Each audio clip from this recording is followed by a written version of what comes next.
Relocating to New Zealand and getting your permanent residency has become easier than you could ever think of. I'm going to be talking about a visa type that is going to give you the tickets to the life you've always envisioned abroad. I'm going to cover the jobs that are in demand, the cost involved, everything you need to know from the processing time, which people qualify for this, and then all you need to speed up your application time. Information is wealth, and what you don't know is your biggest risk. So if you want to know more about this visa type, then join me as we talk about it.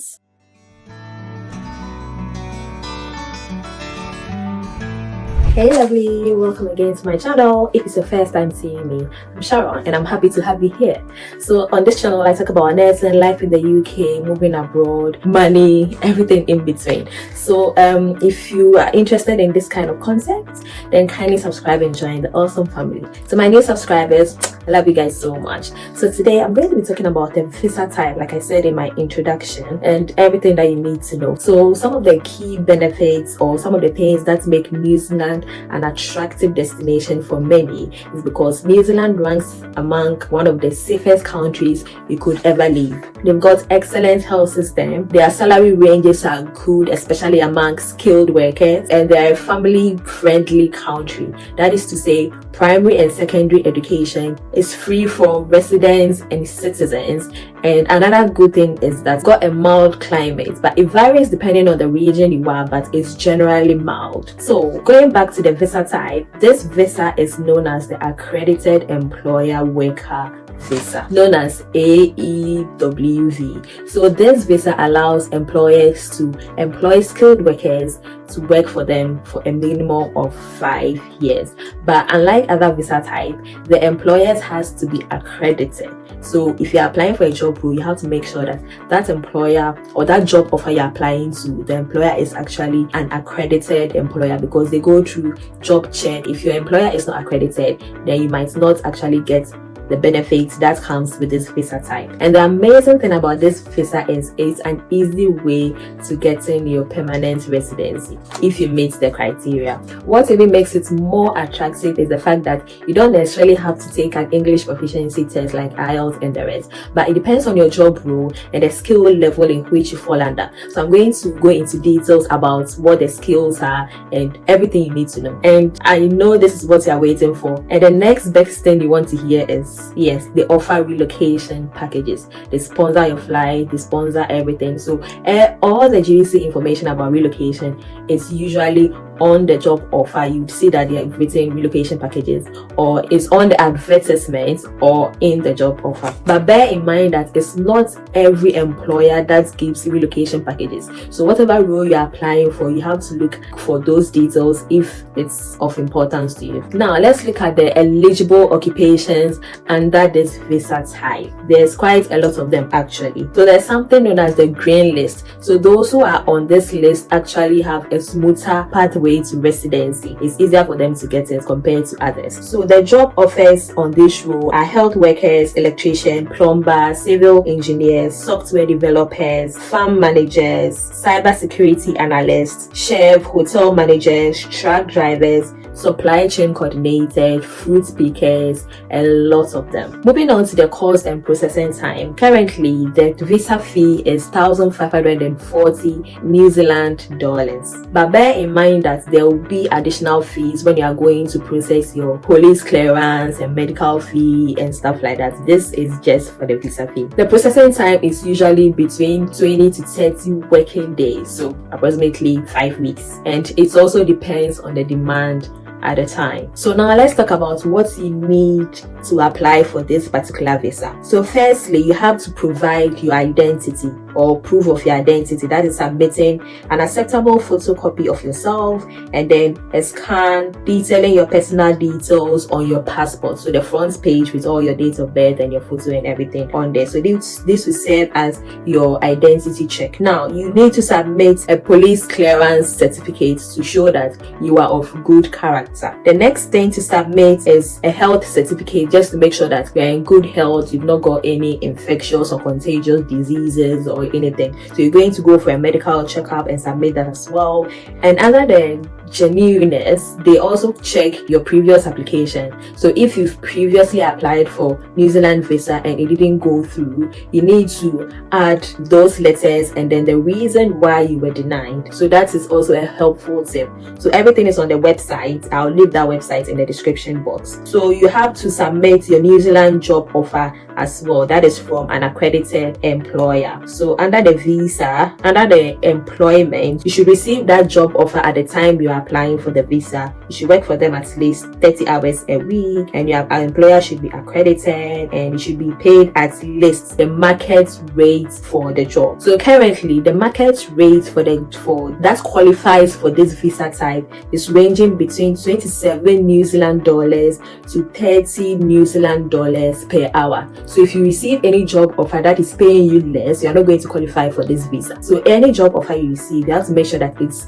ranging between this minimum pay rates. And the next thing is you are going to submit information based on your skill level. So New Zealand has grouped the occupation under different categories. So skills that have got similar roles or tags, they group them together and under different levels. So they've got level 1 to 5, 1 being the most skilled people and 5 being the less skilled employees. So depending on your job role or which level you are, you might need to take an English test or not. Just like I said previously, it's not mandatory. These occupations are skilled depending on the Australian and New Zealand standard classification of occupation. So that is short-term and core skill level. So level 1, so occupation under level 1, general managers, general practitioners, secondary school teachers, registered nurses, they are under level 1. Level 2 include chefs, hotel managers, hair or beauty salon managers,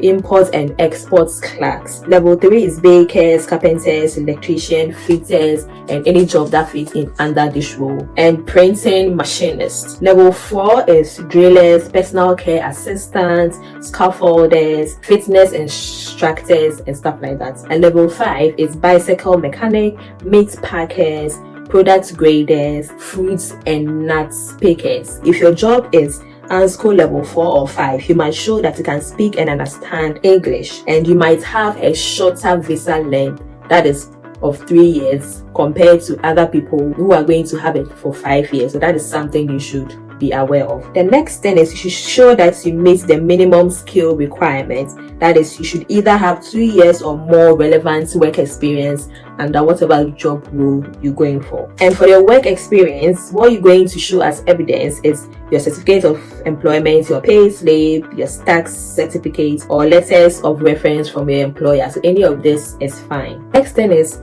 employer's requirements for the job. So you have to submit evidence to show that you meet the minimum skill requirements, registration certificates, school certificates, stuff like that. That shows that you've actually qualified to work for that job role. If registration, so depending on the job you're going for, if you need to be registered with the New Zealand professional body, you need to give an evidence. So people like registered nurses and doctors and people like that need to be registered. You need to submit a copy of your registration. The next one is time required outside New Zealand. If you have previously applied for this visa and your time has expired, you need to show that you've lived outside New Zealand for about 12 months before you can be issued another one. If you have a visa length that is less than the total time you have to stay in New Zealand, you can apply for another visa before your current AEWV visa expires. So you don't need to leave New Zealand for 12 months for that.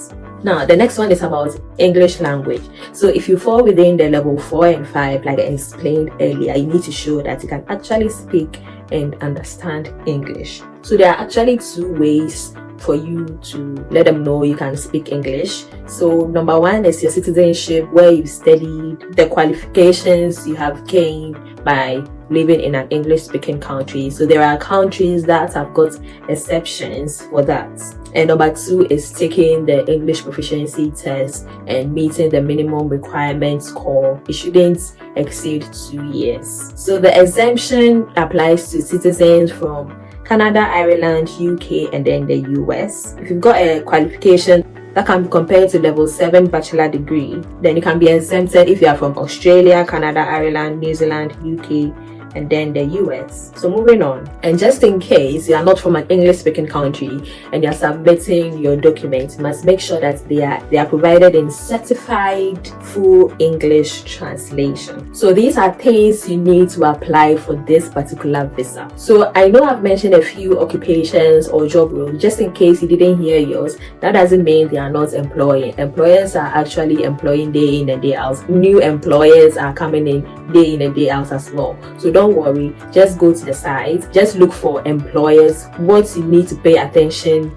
to is they have to be accredited. So now let's talk about things you can do that can fast track your application and get you your visa quicker. So the most important of them all is getting a job offer from an accredited, I know I keep mentioning that because it's really important, from an accredited employer. And these should be jobs that are advertised on the Immigration New Zealand website. I will leave the link in the description for you. You should submit all the requirements, all what I have listed, the things that you need to apply. You must make sure that you submit every single thing. Look for errors in your application. All your details are accurate, because, and this is not for New Zealand alone, other countries as well, they don't tolerate errors. So make sure that every detail submitted is accurate. And your CV should follow the New Zealand style. So if you go onto the internet, you can just Google CV format for New Zealand style and structure your CV to meet that style. Someone who has submitted a New Zealand styled CV would get the job faster than you. Yeah, so these and more is what I will bring your way if you subscribe to my channel. If you've gotten value from this video, kindly give me a like and subscribe to join the awesome family. Thank you for sticking around. Let me know what your concerns are in the comment section, and if you have any questions, let me know as well. Thank you, and then I hope you subscribe to join the awesome family. And until my next video, stay awesome. Bye.